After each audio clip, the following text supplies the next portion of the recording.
So, who am I? My name is Armin Ronacher. I am a software developer, and at the moment I'm spending part of my time working for a London-based computer game company called Fireteam. It's actually a part of another company called Splash Damage, and we do online infrastructure for computer games. So if you play one of our games with a friend, you will probably sign into our servers, and we will do all the purchases and everything there. And I also work on Sentry, which has been mentioned before. So if someone needs any coupon codes for the hosted solution, talk to me afterwards. And I do presentations at conferences, and you will also find the slides of this presentation sometime later today at this URL. Okay, but I am from this little part. It's a town called Hermagor, in the south of Austria, and it's very, very small. It has a population of 6,952 people as of 1st of January last year, and it has no other programmers other than me. So the internet is really, really useful for finding people, and this is basically how I started becoming interested with computers, is because I found the open source community through the internet. In 2003, I bought a book, and this book introduced me to Python. So I had a little bit of programming experience before. I found Pascal somewhere and Quick Basic. And in 2003, I found Python. And through Python, I found Ubuntu. And then I helped some colleagues I met over the internet to start just a community website for Ubuntu. So it just came out. And we just installed a PHP installation. And then through Ubuntu users, I found out that PHP is the programming language which PHPBB is written in, and then I tried to modify this a little bit, and I got frustrated, and I decided that I will totally write this again, and I wanted to make a project called Pocoo, which is going to be a Python implementation of PHPBB, which never actually happened, because in the process of trying to port a PHP application to Python, a whole bunch of questions come up. The biggest one is, what is CGI? Because in 2005, there was no real accepted way of doing web development in Python. So this was a couple of months before Django came out. And Django back then, I don't know if you know, but there wasn't really a WSGI framework. It had its own binding to mod Python. And mod Python was very different than writing a CGI application. And if you wanted to have your Python application run on a very specific web hoster back then, so if you didn't run your own server, then you basically had to speak CGI. But then CGI in PHP is very simple, because you have a script, it runs, and then at the end it hits the bottom of it and it renders whatever it rendered went to the browser of your user. So that was a very simple concept, and if you wanted it faster, you installed fast CGI and it was faster. But in Python, that never really worked that way, because there was a conceptual difference between CGI and fast CGI. There was this whole thing with there is only one standard out, and if you start writing to it, how is this going to work with fast CGI? So Python was not a programming language for web development, and still not really is. It's a programming language which you can also use for web development.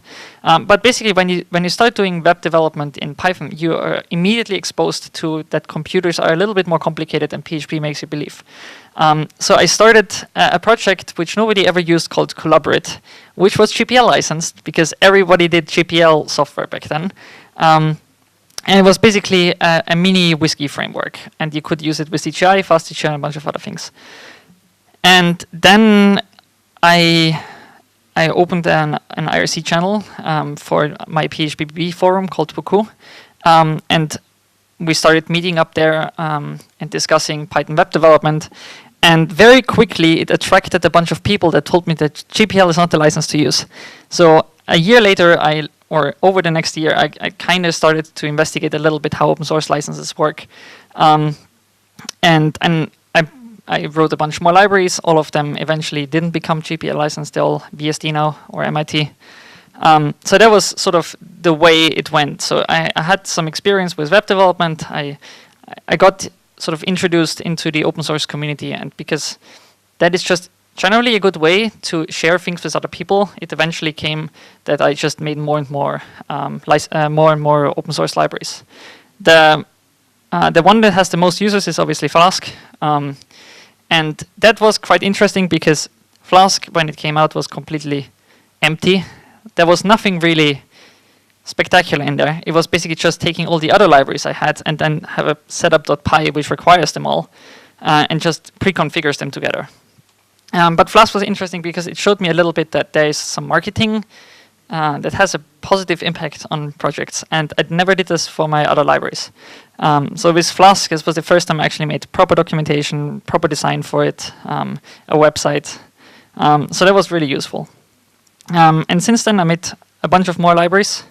And generally, it seems like people like them, to some degree at least. Which is why now I'm also doing a little bit of open source consulting on the side when companies want to take their little internal pieces of software and then try to save some money by putting it. At least that's sort of the angle I would put it to. Like, if you have an internal piece of source code that really doesn't have a business benefit for your company, then you actually might save a bunch of money by open sourcing it and making it a community project. If for no other reason, then it's always good to have more eyes looking at your source than just your internal teams, which might be really, really small. So, and this leads me to sort of a recollection of why I think some of my projects work, or how open source projects work, and how not to do it, I guess. So the most important part is you can only ever build something that you use. So it's nearly impossible to build something that you don't use yourself. And it's very easy to not really use your own stuff. It is especially terrible, I think, when you're not an open source developer and you work inside a company and you build interfaces that you don't have to use yourself, but another guy's. This creates really horrible internal software where you have two different teams which fight each other about how terrible each other's contributions to the shared source code is. But more important, you can only build something that you understand. And that, I think, is something that a lot of people miss. So they have a problem. They need to solve it. It starts working. They commit it, they call it a day, but they didn't really understand what they were doing in the first place. And this is, especially with open source libraries, a really big problem.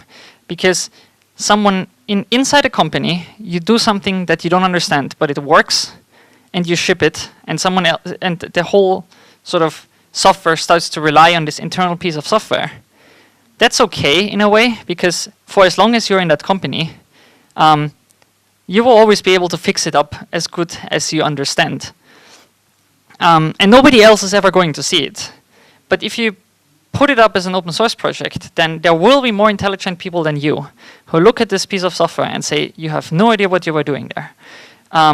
So for that reason, it's really important to understand sort of what the problem is you're trying to solve and then how to solve it.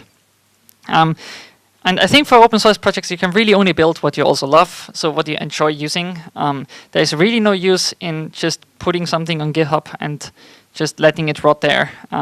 Because if nothing else, you're going to waste someone's time who is just going to look over GitHub to find the projects. He finds your project, it looks like it solves his problem, and then 2.5 hours later he has to throw it away because it was just crap you put on GitHub and it didn't even have a license file. So it's really important that when you do an open source project, it has at least the bare minimum of love in there that someone else is going to appreciate it as well.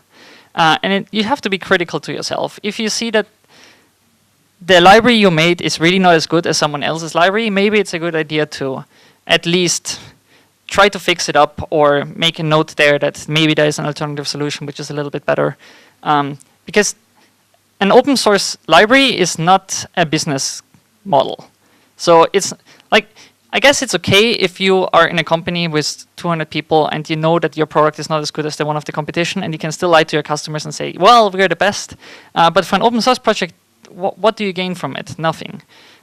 So I think for an open source project, it's really important to be critical about what you're building.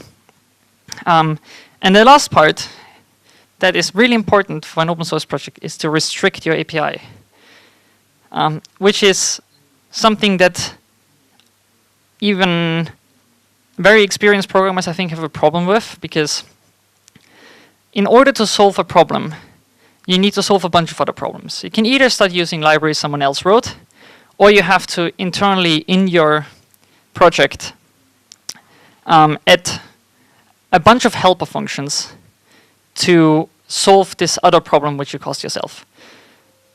And if you don't do that, then you can use someone else's software, and that's probably fine.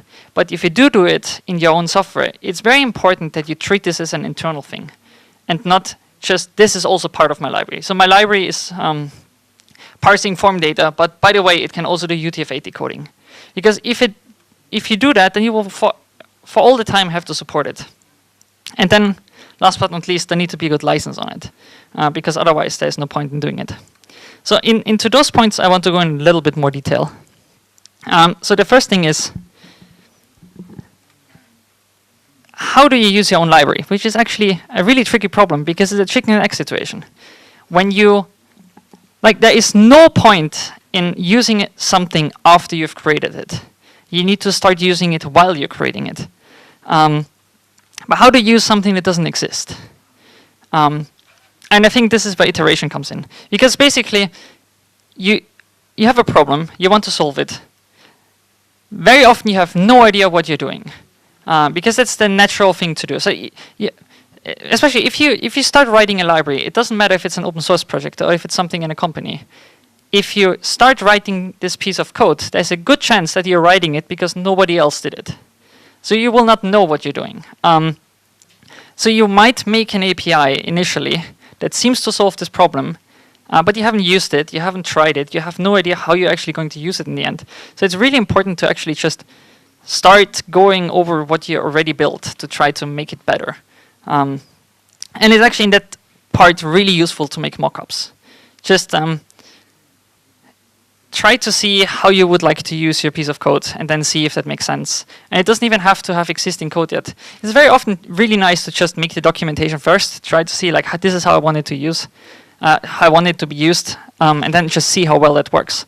And in Python especially, it's really nice because you can start mocking up with just fake data. And then you can explore your API by going through the interactive Python interpreter. So instead of actually writing whole programs or documentation or something else, you just make fake functions which just return crap data, and then you explore with it in the Python interpreter and see if the API makes sense, or if the general way you approach the problem makes sense. And then it's important that if you make a mistake, you can throw it away. I think it's perfectly fine to throw away more than 75% of the stuff that you're doing. Because if for no other reason, then you're going to do this eventually anyways. So you can just start throwing away stuff really, really early. And when you solve problems, very often the initial way you try to solve it is actually completely wrong anyways.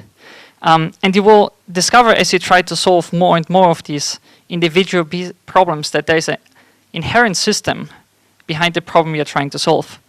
And I think that building a system is always much better than building individual solutions which just happen to be related to each other.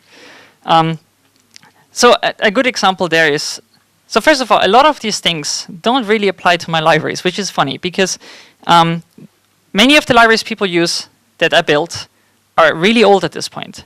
So some of that experience doesn't even apply to my own libraries. So in this case, where systems are more important than solutions, I think it mostly applies to a library I just recently released, which is called Click, which is a command line utility library. It solves a very simple problem, is you parse command line arguments and you call functions. It's something that's completely not new. People have done this before. But what's interesting about the way Click does it is it has an internal system. And the system is what I would call basically a chain of infinitely nestable commands. So the system behind it is, there's a command line application, and you can take this command line application and put it into another command line application. And what supports this nested parsing is a system in the library itself. So I could have solved this problem by, so you want to have subcommands inside your command line application. So I add the feature called subcommands. But instead what it actually is, it's just the same system, which is called command line application, applied within itself, which ultimately made it more flexible, and it saved me a bunch of code because there is no feature in there called subcommands. It's just happens to be a natural part of the solution in there, or of the system. And this is even sort of more important if your whole existence for a library is this one specific thing which you probably won't need in, I don't know, a month, 2 months.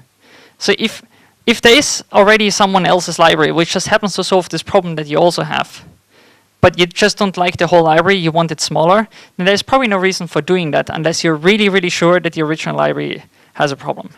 This often happens because someone else didn't really apply the principle that internal APIs shouldn't be exposed.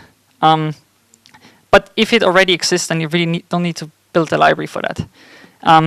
So I think the library, in general, an open source project needs to have a use other than its one selling point. Like, for instance, the one selling point of a framework can be it fits into one Python file, which is a nice thing, but it's like, at the end of the day, is it really so important that it fits into one Python file if there are like these many other solutions already there that solve this?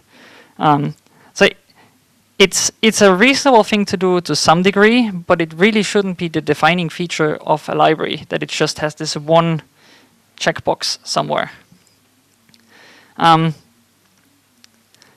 For understanding what you're doing, this is really the trickiest part.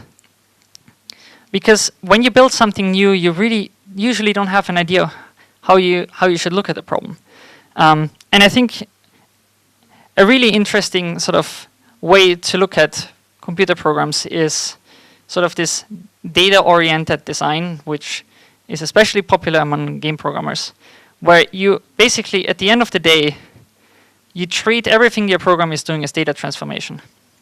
And you start to think about how my data goes through, who is going to touch my data, what am I going to do with all of the things that are floating through my program. And that changes pretty much everything tremendously around, because I think a very popular way to do programming is you think in all of these abstract objects that are somewhere. Like, I have this car, and the car has an engine and 4 wheels, and they're kind of plugged together in some form.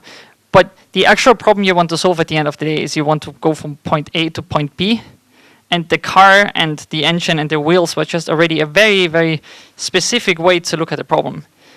So going very far back and just going to the data flow and data transform part to think of a problem is quite enlightening. And this is especially really cool if you start doing this with network programming. So I don't know, does anyone here do distributed systems or something with networks? Just a show of hands. Not that many, but why not? It's fun. But the one thing that I find really interesting about doing software that connects over the internet or any network is that everything becomes really slow.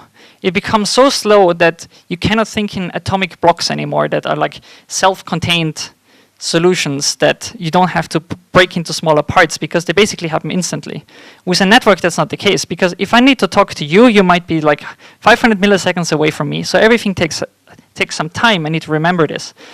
And how we started doing at Fireteam, I think is a really fun way to solve these problems, is you basically start acting out your data flow. So every person in the team becomes a data package, and they just literally talk to each other and try to see if they can make a network protocol by talking to each other, which is really good, because all of a sudden these obvious problems that you have with concurrency become visible because you're just really very slow when you do this. And also you can be malicious and say, what happens if I don't talk to you? Or what happens if I talk to that other guy instead? So it's very nice from a data flow point of view to just try to act out what you're doing. And it's fun at the same time. And then also it becomes very obvious that the context in which you're doing this is relevant. So I think when you do just traditional object-oriented programming to solve a problem, you think in a very, very, very abstract way. Like there's this object does something. But when you think more about your data in itself, then very often you look at the problem very differently depending on where it's embedded. Is it like in one process? Is it over the network? Is it in Python? Is it in C++? It becomes a much more interesting way to think of this problem. The next part is loving what you build, which is, I think programmers should generally be much more involved into making their personal life more interesting, not personal life, but like their work life more interesting by just really showing some enthusiasm for what they're doing. Because for me, it's interesting because as a person who does Python in a gaming company where the vast majority of programming is C++, I feel like I'm in a little island of happiness where it's much more enjoyable for me to do programming than for most people in a company. For instance, there are people that have to use a programming language that has been designed by someone who was at the time when he started writing it probably 18 years old, didn't know what he was doing, and this just was sold immediately. It became this massive enterprise, and now everybody was programming in this programming language written by someone who didn't know anything about programming, initially at least. And their enjoyment of writing program code in this very specific scripting language is very, very different from my enjoyment of writing Python. And I think in an open source project that would never have happened. Nobody would ever have used this programming language which these guys have to use because it's not fun. But because it's sold and it costs $1 million to buy it or something, people have to use it. So I think it's really important to actually enjoy your work because you're producing much higher quality code. I had to work for the last 6 months on a project where we basically got the call that we have to fix, like you have basically what they told us, you have experience in matchmaking and network solutions. We have this problem of a multi-million-dollar title which doesn't work. Do you want to look at it? And the state in which this whole project was not enjoyable for us. Especially it wasn't enjoyable for me because it was this general, really big project written by some people who were on this project not with the love and enthusiasm. They just tried to take some checkboxes and solve any individual bug. And like, for me, it's really frustrating when people just solve individual bugs instead of looking at the underlying issue. Because then, like for instance, Unicode in Python is a really good example where if you don't understand the underlying issue, you're just making everybody crazy. Because Unicode is super simple. There's data coming in, it's bytes, you decode it internally of Unicode, eventually send it back out, and it becomes bytes again. It's a very simple process. There are only 2 parts where you need to interact with Unicode. Input, output. All in between, no problem. But when you don't understand this principle in there, and you're just solving individual issues, then all of a sudden something randomly encodes and something randomly decodes just because that solved this particular problem. And at the end, it's just a mess. So it's really good to just, like, when you see this, when you see that you're starting randomly encoding and randomly decoding, that's not fun. Clearly, that cannot be the intended way. So don't do it. So yeah, you have to enjoy using what you're building. And I think it's just the most important part about programming. And sometimes it happens that you discover that the own thing you built is not as good as something else you found. And then it's really good to just admit that you made a mistake and either fix it or just leave it alone, find something else. There's no point in just trying to push your agenda through and just keeping your project alive for no good reason. Like I had a project called Logbook, which is a logging library. And eventually I realized I really, really hate logging in general. It's not even the standard library's logging module that's the problem. I think the whole logging in itself is just fundamentally not the right way to do it. Not that I have a better one, but I hate logging so much that I couldn't do the open source project anymore.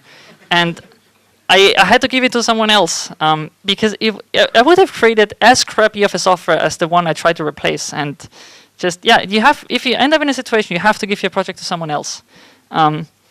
There's just no way around it, because especially when you do open source libraries, people all of a sudden see like, that guy wrote this thing, and he also wrote this thing, so because I know this one is good, this one also has to be good. That's just how people think. And that's not true if you apply different forms of enthusiasm for different things. And it's really important to be critical about yourself.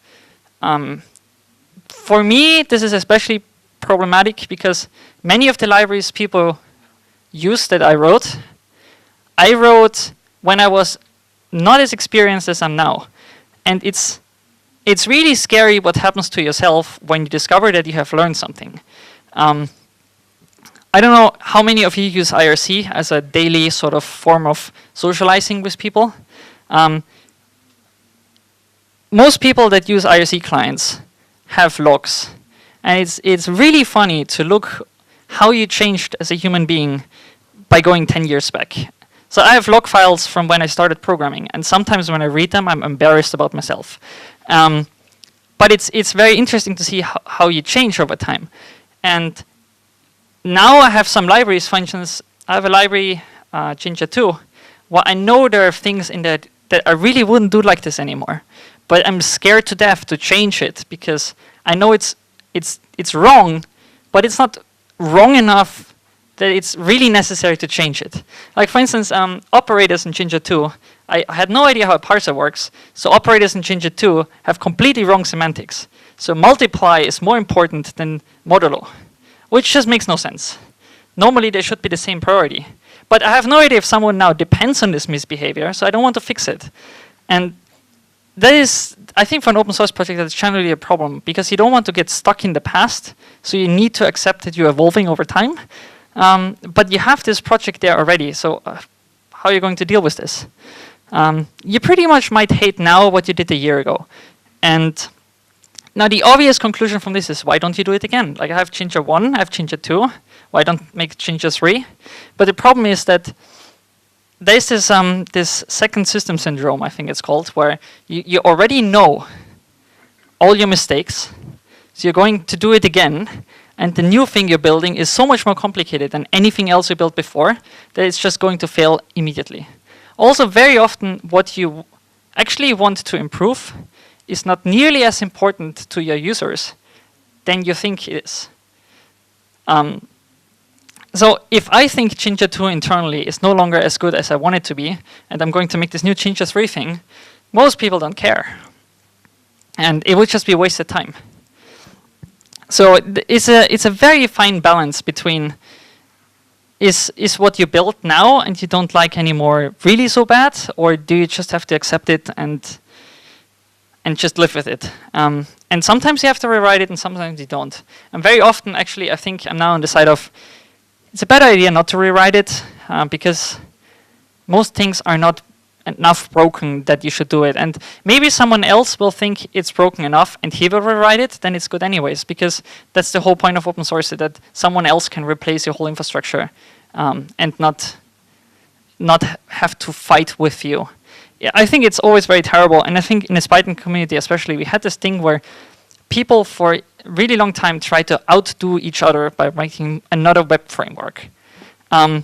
Instead of just working a little bit more together and trying to solve actual interesting issues, because at the end of the day, Django, Flask, all of these frameworks are close enough to each other that there is really no point in making specific solution for a very small part of the infrastructure. Like it's much more interesting to make a URL parser library than to make Django URL parsing, Flask URL parsing, Pyramid URL parsing. Just make a URL parsing library and use it with any framework. So anyways, that's unrelated to this, but I think it's a terrible idea to just try to replace an open source project just to put your name on it, or just because you like it more. But if you hate it so much, then go ahead and make another one. For restricting the API, there are really many different reasons for why you should do it. And the biggest one is that an API is a contract. Basically, when you make a function, and that function is exported from your module, then people will start calling it. And the behavior of that function is now what you guaranteed to your user within a certain limit. And when you decide that the functionality is fundamentally wrong, then you can change it, but you're breaking everybody's code. And you don't want to do that because it makes unhappy users. So the more functions you have, the more API you have, the more behavior you have, the more expensive it becomes. Because making a contract with someone is really expensive. Because you have to really consider how you're breaking compatibility. And very often, you accidentally expose some functionality, which you didn't really intend, and then all of a sudden, you have more virtual cost you have to pay for this. Any function, any API, anything you have, doesn't just make the whole thing more expensive, it complicates maintenance so much that you can lose the motivation on your own project. I learned this a very hard way. I put so much functionality into a library called Werkzeug, which means toolkit, because I thought it's the library for everything, that I now just have a very hard time actually maintaining it, because I see this thing doesn't work, and it should be different, but I can't break it now because everybody who uses it already would be disappointed. So it's really okay to keep things private and not try to expose them just because you can. Because if people really discover this functionality, which is not documented, and they say, why is that not public, then you can have a reasonable discussion if it makes a sense to actually put this public. So going the other way doesn't work. But later taking a piece of internal functionality and making it public is a much better idea. And this is really hard to control yourself, because I'm exposing way too much functionality in my library still. And it just makes my life harder. And I think it makes everybody's life harder. You can also go the wrong way and not ever expose some internal API, which would be useful. But I think it's rarer. And then, obviously, you have to license your software. And this is the part where people punch each other until they're bloody. But licensing is really important because of all the consequences it has. And I think most people don't spend enough time thinking about licenses. For instance, when I say that there's a consequence to choosing a license, I mean there is a consequence to choosing a license which you can never ever undo. Because licenses are forever. And they're so forever. Like if you take a software project from now, it's very hard to imagine people will use it in 100 years. But for instance, the Linux kernel will be around in 100 years. It's very, very unlikely that it will ever go away, because we have so much infrastructure built on this open source project, or in this case, free software project, that it will be there for a really long time. And if you think that your open source project will not live for 100 years, maybe one function it will. And if you have one function in it and it's under the wrong license, then people will just, when you're already dead, will hate you. So this license topic is really important. And I think, I'm not going to propose any licenses to you now. You can choose this yourself. But I think it's really important to think of all the consequences that choosing a license has. I see so many people on GitHub who put a really funky license on it, like if you use this thing, buy me a beer or something, which is interesting, but it doesn't really solve an issue. And every time I have to pick and choose between projects I use in my daily work, it becomes an absolute nightmare to see if all the licenses work together. And I think, especially for a small library, just pick one of the accepted licenses which don't really come with a lot of things, and just run with it. And there's this other thing, like if you want to GPL license the software, which is perfectly fine, you have to be aware that the license is only as good as you enforce it. So if you have never the intention of enforcing your GPL license, then you didn't do anything in the first place. And the GPL needs to be enforced. So if you do GPL, accept contributor license, what do we call this? Is contributor license agreement?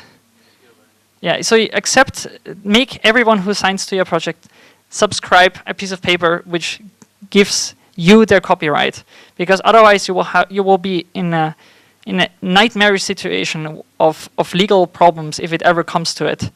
So just, if you go with GPL or something like this, collect all the copyright, and then go to an organization like, I don't know, Software Conservancy, and let them deal with the copyright stuff. So, last part, promised, is API design goals. And that's just general recommendations I have for creating APIs which are more enjoyable for people to use. The first topic I'm repeating, I think, at every single conference, which is make your API stateless. Don't have this magic thing where you call a function and then suddenly every behavior changes. Or where you call one function and for the next 5 minutes every behavior changes. Or call one function and for a certain related thing which you really can't see, the behavior changes. Has anyone here done graphics programming? Like OpenGL, DirectX, something like this? Not too many. So for, I think, 15 years now, people have hated that you call GL begin, and then you call a bunch of other things, and then eventually have to call GL end. And whatever was happening on the current thread was happening between, you basically change the behavior of something. That was a good idea at the time, but when you have 15 cores running around and trying to do things at the same time, this stateful sort of development pattern is absolutely horrible, because you can't just sit in this one function and say, I want to schedule this drawing for these 4 CPUs. You can't do that because the API doesn't support it. And as of, I think, 2 months ago, we have Vulkan, which is a new drawing API, which is completely stateless. And it's just a general right way to do it. And there is no excuse anymore these days to write a stateful API, because you can always put a stateful API on top of a stateless API. You can't do it the other way around. And it's just a shitty excuse to make stateful APIs these days. So don't do it. And if you say like my API will be shitty if it's stateless, then layer it. Make a stateless API on the bottom, and then put the stateful thing on top of it, which makes it look nicer. And be consistent with your APIs. Don't have a function called do something with user object, which accepts the user object as this second parameter. Or don't have 2 functions which look the same but accept parameters in the other way around, or mix coding styles or something else. You might not think it's important, but people really hate you when you just randomly do things. There should be at least some consideration about how things should be named or how things should behave. And just make your API as small as possible. Just, if you can remove API, remove API. The new Vulkan drawing API has, I don't know, I didn't check yet, but I think they have like less than maybe 30 functions. OpenGL, I don't know, way above 1,000 functions probably. So you can just get away with a lot less API. It's a really good idea. And if you think you need another function, maybe you don't. Maybe there's a system missing. Maybe instead of having draw rectangle function, you have a draw, I don't know, polygon function. And then the rectangle function is just a specific version of this. And be aware that any of your abstractions will just inherently leak. That's just how it is. So maybe just accept this. Don't build abstractions if they are not worth it. I think we all should at least have now accepted that remote function calls are already quite bad, but trying to expose whole objects over the network is never going to work. And I don't think we're doing this anymore, but SOAP and technologies of that sort of nature are just, they're so leaky that we should never ever try to build them anymore. And then once you're happy with your API, write documentation. It's really important, because if people can't see your project and figure out how it works, then you might not have built it. And this is actually the last slide. There is no slide called write tests, because there is a fine line to draw, I think, with tests. You should obviously test your project, but you shouldn't really go like all Nazi in this thing and say like there must be a test for every functionality, because there is if you make too much tests, and I think if you go into this whole idea of writing tests before you do anything else, then you go so much into this idea that your API is already perfect that you don't want to change it anymore. Because you now have not just changed your API, you also have to rewrite your tests. So make tests, but be flexible. Make them, do them not too early, and leave yourself the opportunity to actually fix up the API. And that's actually it. So if you have questions, just shoot my way.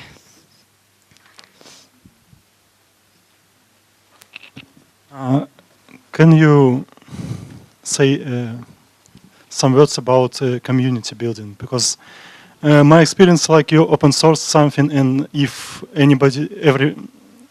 someone uses it, they find bugs, and then you need to fix them, and all the advancement of your library is still on you. So the thing is, I'm terrible at building a community, so I have a lot of people that use Flask, but if you look at how many people actively contribute to Flask, it's quite a few, but I think at the moment there are 3 people who are allowed to commit something, because I should spend more time on actually building a community around it than I actually have time for, or like for me it's always a problem, like who do you trust? Because the problem is not building a community in size. Like that's easy. It's marketing, because you just market your library and there will be users, and depending on how fancy you want to go with marketing, you can get more and less users. There is a perfectly valuable thing to just buy a bunch of mugs and give it out at the conference, and your mug says your project name, and everybody will at least know about your project name. And then it's a community.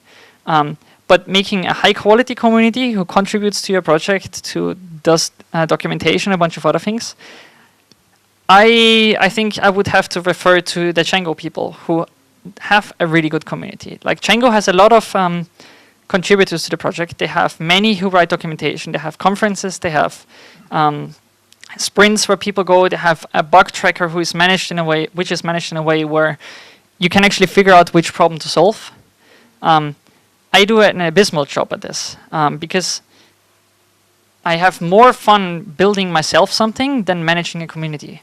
And I don't know what the proper solution for this is. I would like to know as well, because whatever the Django team is doing, they are amazing at this. They have a really well-managed long-term open source project with a friendly community and many, many contributions. And ultimately, this is what open source projects should try to aim for. But that's, I think, one of the hardest parts. And one more question. What do you think about limiting scope of your library? So that you say that this will do that and won't ever do that and that. And in some point in the future, you hopefully reach a point when you say, so it's now feature complete and now I only fix bugs. I think that's reasonable, generally, to restrict the scope of the library. Traditionally, I think the Python community had a problem with this because our packaging ecosystem was just so terrible that people hated, like if they heard the word dependency, they were just running away screaming. But I think now it's much more reasonable, and we can actually start building smaller libraries where you just say like this solves a very specific problem. And it's, especially in Python as a programming language, it's very easy to build extensible things. Just like the easiest way to extend something is put a dictionary on it and let other things register more crap into it, and then you just iterate over all the things in your dictionary and just call a function on it. So it's very easy for a library now to be extensible in a way that your library just does operation X, and if someone's operation X in blue, they register the blue version of that somewhere with this thing in a separate library. There was a dinner discussion yesterday about dependency management in Python, which I think is very related to this, which is basically there's a good way to look at the Node community a little bit to see how they do dependencies. There are some Node libraries which are 5 lines of code and export 1 function, which is quite extreme and probably shouldn't be what we should aim for. But the idea of having small libraries is really good. But I think we should still be a little bit conscious about how many dependencies we actually introduce on people. Because if you have 2 libraries which depend on some other crap and then they're in different versions, then you just made everybody's life unnecessarily hard. And we shouldn't do that.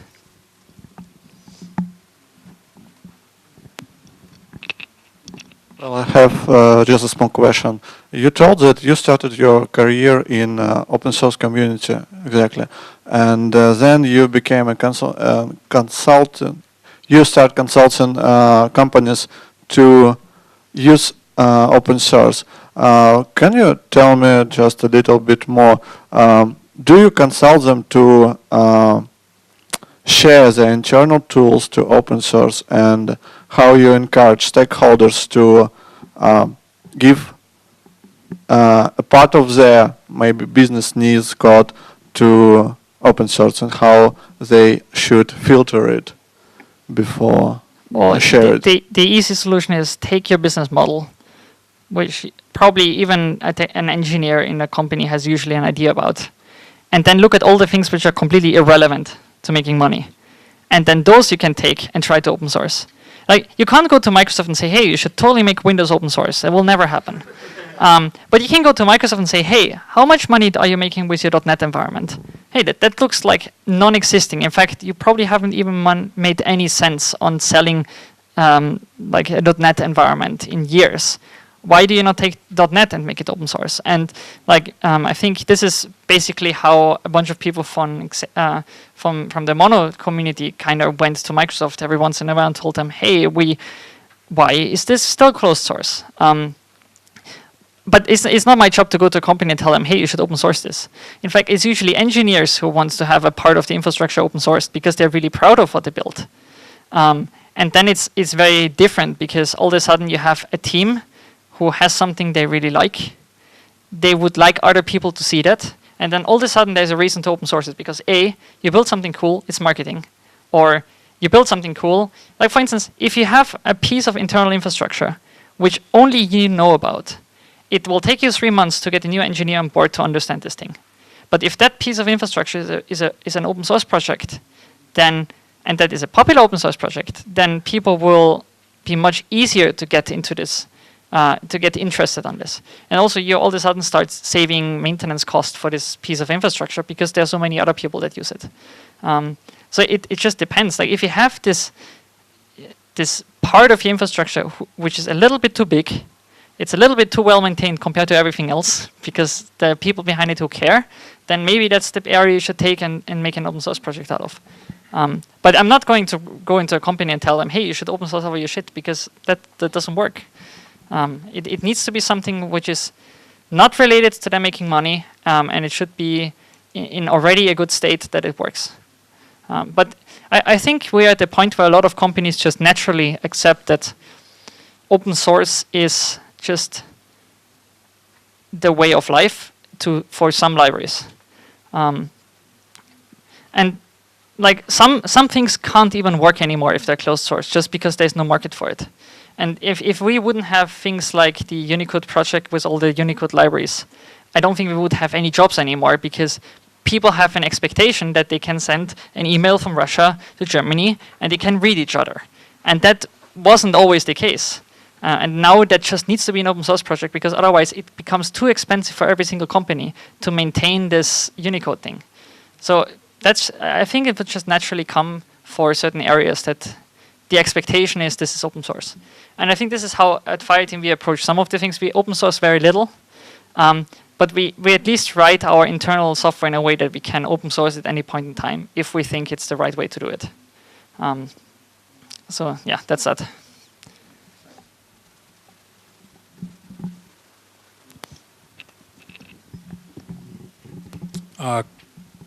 Какую лицензию ты используешь для Jinja, Flask и почему? What license type do you use for the Flask and Jinja and why? Right now everything is BSD licensed, and that's the BSD version with the 3 clauses. One of them says you must not use my name as an advertisement for your own forks, basically. That was what I found reasonable as a license in 2007, and I still think that's one of the most reasonable ones. But this one line with you must not make advertisement with my name, I never enforced. So I might as well use the MIT license, which leaves that clause away. I ended up in a situation where I wanted to invoke the 3rd string of my license once, and it actually turned out to be impossible. There was a project, I don't know what it's called, where people just randomly collect bitcoins for commits on my projects. And I wanted them to stop, because there are a bunch of legal complications with this, which I didn't want anything to do with. And I was hoping that that clause in my license would actually prevent this, but apparently not, or at least I didn't want to get the lawyer to try, like it's sense. It's like I don't even want to deal with this. So basically I don't enforce my license to that degree. I don't want to get the lawyer. It's fun for me. It's not like license enforcement. So I will probably with newer projects try to even go MIT, which leaves the last clause away. And the first two I don't even have to go to court for. There are so many legal precedents which are, you can't remove the copyright and you need to put the stuff in the documentation. That's easy enough. How many time in the last year you spent on your open source libraries to contribute and support? Very, very little. Because I looked at the contribution graph of myself in front of before the conference over the last year, and it was very small. And there were a bunch of reasons for that. The biggest one was that I stopped using. So basically, I stopped using my own libraries in the latest version. So the internal projects we have, they have older versions of my libraries because they work, and we didn't have the reason to upgrade. So my attachment to the latest stuff is a lot less than the version I actually have to use. So I got a little bit sort of disconnected from my own libraries that way. The problem is people want stuff in my libraries now which I don't care about. So there's less motivation for me to look into these things. So I spent more time last year making this Click library, which I actually use, than actually making a Flask release, which I still have to do. And it's on my list of things to do, but it's very hard to balance this properly. So I want to spend more time on this again. Just that they work good enough that I don't want to break them. So they're at the point where there are small things that need to be fixed, and some people would say there are huge things that need to be fixed if I go by the bug tracker. But yeah, it's just a question of motivation and time. Thank you. What I noticed from your talk today is that starting the open source project is quite close to the start to make the startup. It has a lot of similar rules to succeed. So thank you. Any questions? Yeah. Thank you very much.